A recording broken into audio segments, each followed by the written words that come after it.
تو تبلیغ کی بنیاد خیر پر ہے، ان کی غلطیاں خدا معاف کر دے گا اور نتیجہ اچھا دے گا، جبکہ مودودی جماعت کی بنیاد شر، فساد، دارالعلوم دیوبند اور مولانا حسین احمد کی دشمنی پر ہے، وہ اس کے اچھے کام بھی آخر کار صفر و زیرو ہو جائے گی۔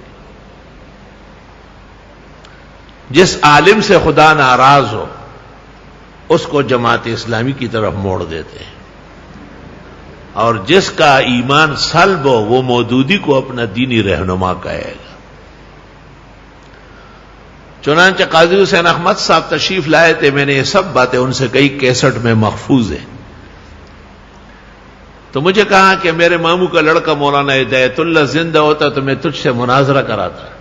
میں نے کہا ان سے میں مناظرہ کیوں کرتا، وہ تو میرے مشائخ اور اکابر تھے، ان کا حکم میرے لیے، ان کا اشارہ میرے لیے حکم کا درجہ رکھتا تھا۔ میں نے کہا مولانا ہدایت اللہ صاحب کے ارشادات میرے پاس محفوظ ہیں۔ مشہور یہ تھا کہ وہ بھی جماعت اسلامی میں ہے تو لوگ پھر مودودی خیال سمجھتے ہیں۔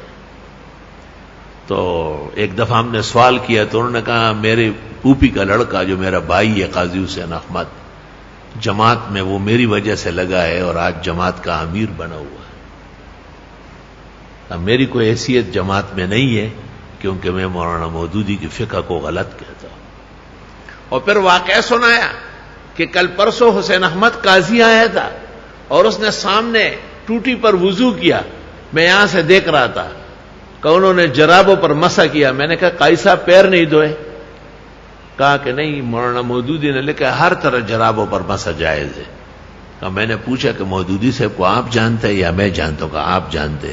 کہ میں نے کہا اگر قیامت کے دن ایمان و نجات چاہیے تو مولانا مودودی کے فقہ سے ہٹ جائے، اس کی فقہ سراسر غلط ہے۔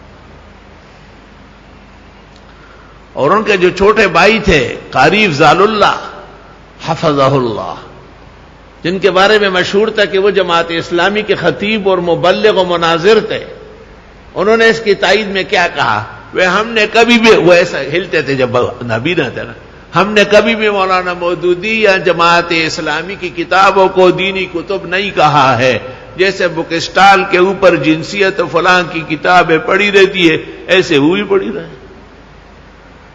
جب میں نے قاضی صاحب کو یہ کہا کہ آپ کو سناتا ہوں تو مجھے کہا اجازت دے دے۔ ہاں اجازت دے دے۔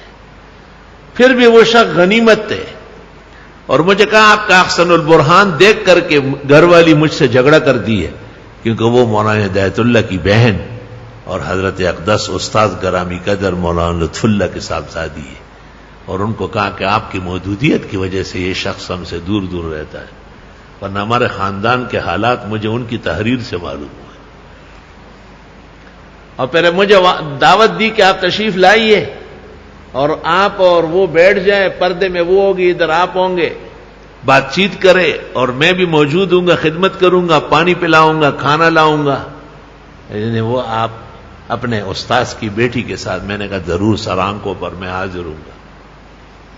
بس درمیان میں 10 دن گزرے ہوں گے، ہم ضروری کام سے دبئی جا رہے تھے، ایئرپورٹ پر وہ پٹی چل رہی تھی، قاضی حسین احمد اسلام آباد سے نوشہرہ جاتے ہوئے گاڑی میں ہارٹ فیل ہو گیا اور ان کا جنازہ۔ میں نے کہا یا رب، اکل ما یتمنى المرء یدرکہ تجری الریاح بما لا تشتہی السفن۔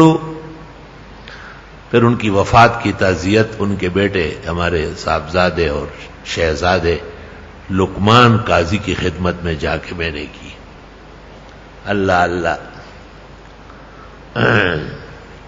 لیکن قاضی صاحب میں بہت ہی اعتدال تھا۔ وہ اس طرح کے ایک جلسے میں ایک استاذ تھے یہاں، لیکن اصلاً نسلاً مودودیہ تھے، تو قاضی صاحب کے پاس گئے اور اس کو کہا، وہاں پر بیٹھے رہے، بزرگ عالم تھے دیوبند کے، اس نے کہا مولوی صاحب دعا ہوگا۔ تو دعا جب یہ لوگ کرتے تو خوشامدی دعا، اے اللہ قاضی سے محترم کی جو بات نہیں مانتے ان کو غرق کرا۔ اور آرام سے بیٹھو، سارے علماء دیوبند میرے خلاف ہے، اگر وہ غرق ہو گئے تو میں کیا کروں گا؟ میرا نقصان قاضی صاحب میں اعتدال تھا۔ لطافت الرحمان دعا پر منس کرا شڑانگ کو گلے کے نا اب خیر مکہ والے مارو تھا. اللہ اللہ، یہ قائی صاحب کا قصہ مجھے خود مولانا لطافت الرحمان نے سنا ہے.